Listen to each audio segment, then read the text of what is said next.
Se você, mulher, que se diz feminista e é cristã, sinto dizer que você não é feminista. Se você, mulher, que é a favor do matrimônio, do casamento, da maternidade e é contra o aborto, o feminismo não é para você. Se você é a favor da monogamia e do cristianismo, então você não é feminista. Você deve primeiro conhecer a árvore, para depois conhecer os seus frutos. Bem-vindo à Toca do Coelho. Você vai ver o quão fundo é esse buraco. E vou lhe mostrar a história não contada do feminismo.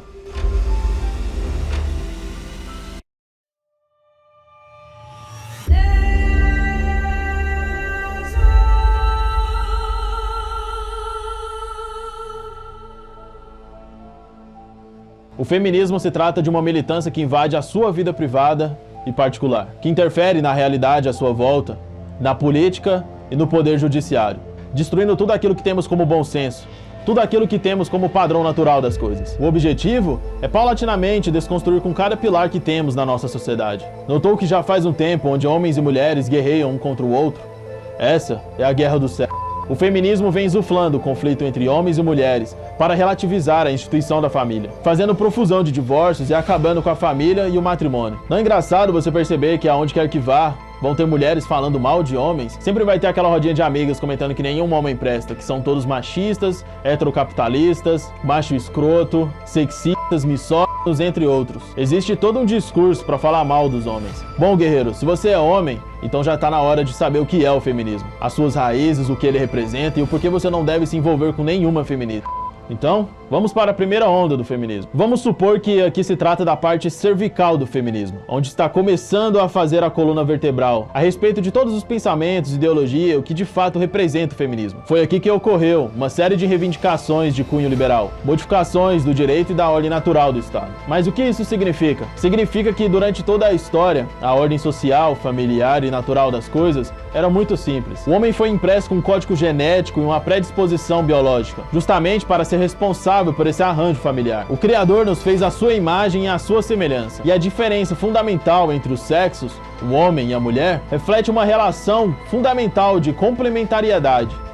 O homem complementa a mulher, e a mulher complementa aquilo que o homem é. O homem e a mulher são naturalmente diferentes, e esse é o reflexo da mais pura criação do nosso Senhor. Como diz em Gênesis, no capítulo 2, versículo 24, por isso, o homem deixará seu pai e sua mãe e se apegará à sua mulher, e eles serão uma carne. Prossegue no versículo 17. E a Adão, ele disse, porque tu escutaste a voz de tua mulher, e comeste da árvore, da qual te ordenei, dizendo, tu não comerás dela, amaldiçoada é a terra por tua causa, com sofrimento tu comerás dela todos os dias da tua vida.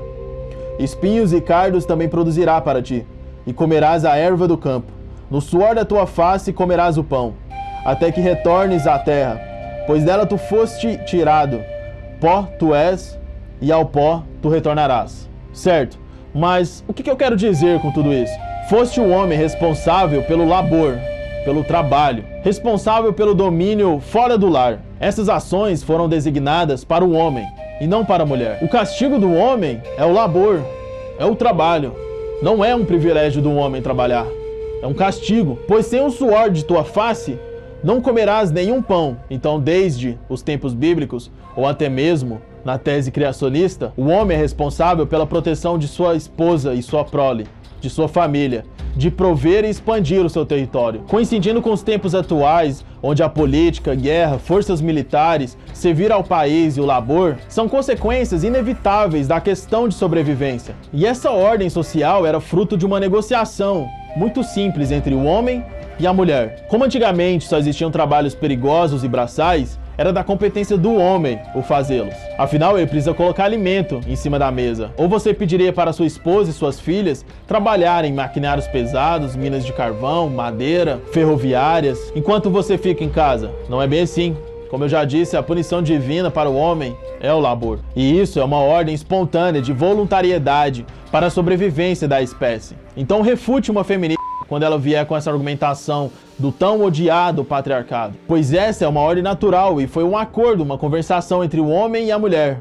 A mulher ficaria no lar cuidando da sua prole e da sua família, enquanto o homem ia para o exterior do seu lar, trabalhar e sofrer do labor, para poder prover a sua família. E inclusive as mulheres exigiam isso dos homens. Então entenda uma coisa, o homem sempre esteve no campo, na linha de frente, devido ao trabalho, coleta, colheita, negociações, conflitos, e justamente essas áreas foi se convencionando para expansão de território, armamento, poder militar, política e prospecção da polis. Então o homem sendo responsável nessas áreas, e conforme foi crescendo, a política é diretamente ligada ao poder militar, que naquela época era preenchida 100% pelos homens. A maioria dos políticos eram militares, e a maioria dos militares eram políticos, justamente por ter esse dever de servir ao país, de servir à sua pátria, de morrer em guerra por sua pátria, de ter o dever de se sacrificar por sua pátria. E como direito desse dever imenso que é, ele tinha poder, ele tinha um espaço para ser preenchido na política. E as mulheres, nenhuma delas queriam cavar trincheiras, estar presentes no fronte, participar de campos de carnificina. Nenhuma delas queriam, de fato, ir para a guerra. Nenhuma delas queriam sacrificar por seu país. Mas sim, as mulheres sacrificariam pela sua família, pela sua prole, mas não pelo Estado, não pelo país e não pela pátria. Contudo, ela não tinha o direito do acesso a esse poder. Então é assim que os homens sempre esteve presente na política e sempre teve o direito de votar. E as mulheres sempre viveram tranquilas com isso. Afinal, esse direito era consequência de um dever aonde você teria que morrer por sua pátria. Essa era a ordem natural das coisas.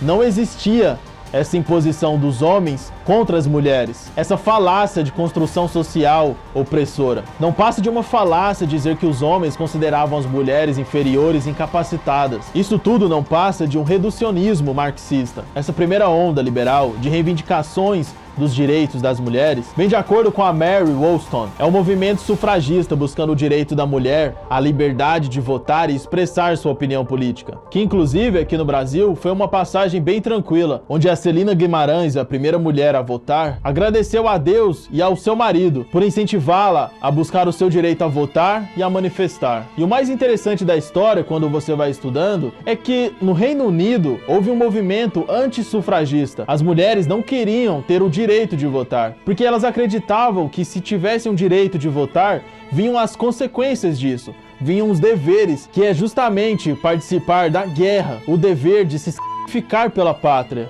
de morrer pelo seu país. Então as mulheres não queriam isso, não queriam o direito de votar. Concluindo essa parte da primeira onda, conseguimos compreender um pouco mais da origem, da cerve do feminismo. Então agora vamos partir para a segunda onda do feminismo, que é a continuação da construção da coluna vertebral do feminismo. E o feminismo tem raízes profundas no marxismo utópico de Saint-Simon e Fourier. Raízes na quais Engels diz em seu livro A Origem da Família e da Propriedade Privada e do Estado, afirmando a monogamia como algo artificial e como construção social do patriarcado. Engels declara que a propriedade privada destruiu o paraíso matriarcal e comunista e o transformou em um regime de dominação masculina. Ou seja, resumindo em palavras mais simples, o surgimento da propriedade privada foi o que incitou a opressão dos homens contra as mulheres. Para você que é um pouco leigo e não entende alguns termos, eu vou falar para você o que é a propriedade privada. Propriedade privada é o direito legal e moral de um indivíduo possuir, controlar e usar seus bens, recursos ou ativos exclusivamente para o seu próprio benefício. Ou seja, você ter o direito legal de fazer essas coisas foi o que colocou as mulheres na cozinha, dentro de casa, cuidando do lar. Então, o direito legal e moral de um indivíduo possuir, controlar e usar seus bens, recursos ou ativos exclusivamente para o seu próprio benefício resultou na subjugação das mulheres como seres inferiores. E é nisso que as raízes do feminismo se baseiam. Então, você que é mulher e feminista e a favor do matrimônio, do casamento, você está sendo completamente hipócrita. Você não está seguindo as regras do jogo. E o feminismo cresce a sua vértebra em 1921, com a feminista soviética Alexandra Kollontai, através do seu escrito O Comunismo e a Família. Ela reforça exatamente aquilo que eu acabei de falar para vocês. Kollontai instigava a realização dos atos sexuais como um ato similar a qualquer outro, a fim de satisfazer necessidades biológicas, que são só um estorvo e que temos que suprimir, tendo em vista o essencial, que tais atos não interfiram na atividade revolucionária. E ela esboçava com estas palavras: ao meu juízo, a atividade sexual é uma simples necessidade física. Mudo de amante conforme meu humor. Neste momento estou grávida, porém não sei quem é o pai de meu futuro filho, mas isto dá na mesma. E este trecho que eu acabei de falar pra você é o postulado básico do que vem a ser a libertação sexual. E, meus senhores, essa é a argumentação chave para você quebrar qualquer feminista que problematiza o abandono paterno, o abandono parental. O porquê dos homens abandonarem as mulheres. Porque se você parar pra pensar, não passa de um discurso hipócrita, já que a precursora do feminismo diz que não se importa quem é o pai. Alexandra Kollontai afirma que dormiu com vários caras e não sabe quem é o pai de seu futuro filho. Essa é a liberdade sexual. Existe um decreto da época, da cidade de Vladimir, e houve um outro similar em Satarov, onde propunha a socialização das mulheres, e que ilustra muito bem o tipo de mentalidade que o socialismo gerou. A partir dos 18 anos de idade, fica declarado que toda mulher é propriedade estatal. Toda mulher que alcance a idade de 18 anos e que não seja casada está obrigada, sob pena de denúncias e castigos severos, a inscrever-se em um centro de amor livre. Uma vez inscrita, a mulher tem direito de escolher um marido entre 19 e 50 anos. E estes delírios de comunismo sexual, esses campos de amor livre, eram sexo livre, sexo público, suruba, incluíam marchas de nudez, ligas de amor livre, projetos de instalação de cabines públicas para a realização do ato sexual. Então você, jovem mulher, que fez 18 anos, comemorou seu aniversário, parabéns, agora você é propriedade do Estado. Você é obrigada a ir em centros de amor livre, a ir em cabines públicas para realizar sexo com outros caras que você não tem muitas das vezes o consentimento. Você é obrigada a isso. Se você optar por não fazer, por não ir, você é castigada severamente. Muito provável jogada em um campo do Gulag, jogada para tortura. E é isso, meninas, o que o feminismo realmente prega. É essa a origem, é essa as raízes dessa árvore maldita.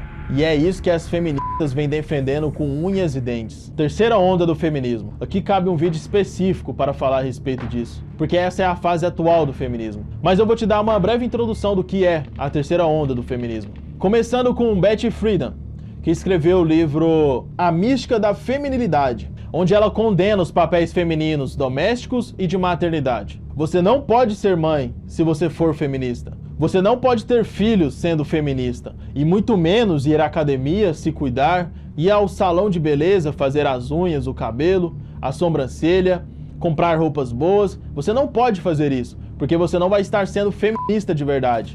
É isso mesmo que você ouviu. E ela condena a parte da maternidade. Você não pode ser mãe e ser feminista. Senão você vai estar no ápice da hipocrisia. Porque se você está se embelezando, então está estereotipando a si mesma. Você vai estar propagando um padrão de beleza completamente opressor, que faz parte do sistema sociocultural patriarcal. Prosseguindo. A Simone de Beauvoir. Essa feminista aqui defendia a União Soviética, onde os soldados da URSS tinham o direito de subjugar as mulheres. E caso elas não obedecessem, tinham o direito de torturá-las, que inclusive tem casos de mulheres sendo amarradas com as suas partes íntimas expostas, próximas a formigueiros. Ela também defendia o fim do matrimônio, relativiza a condição sexual biológica e aponta os postulados da ideologia de gênero, onde a mulher não nasce mulher, ela se torna uma, separando totalmente do seu marcador biológico, além de declarar flagrantemente que a mulher deveria ser proibida de casar e ter filhos, pois tudo isso são repreensões e imposições do sistema patriarcal. Kate Millett, outra feminista, ainda diz que a única diferença entre o homem e a mulher são seus órgãos sexuais, rejeitando completamente a biologia. Firestone, mais uma feminista, que defende a abolição da função reprodutiva das mulheres, absoluta independência econômica e sexual de mulheres e crianças. Olha que absurdo, incluir mulheres e crianças em relações sexuais e legalizar o aborto. Segundo as suas próprias palavras, a liberdade de todas as mulheres e crianças para fazer o que quiserem sexualmente, propagando o incesto e dizendo que é dever dos pais. Se você fala dos frutos, você tem que saber da origem dos frutos. Você tem que conhecer a árvore, a sua raiz. Então você que é feminista, pense muito bem, reflita. Bom, eu te mostrei a toca do coelho e o quão fundo é esse buraco. Cabe a você agora decidir o que fazer com esse conhecimento. Um abraço, guerreiros. Até o próximo vídeo.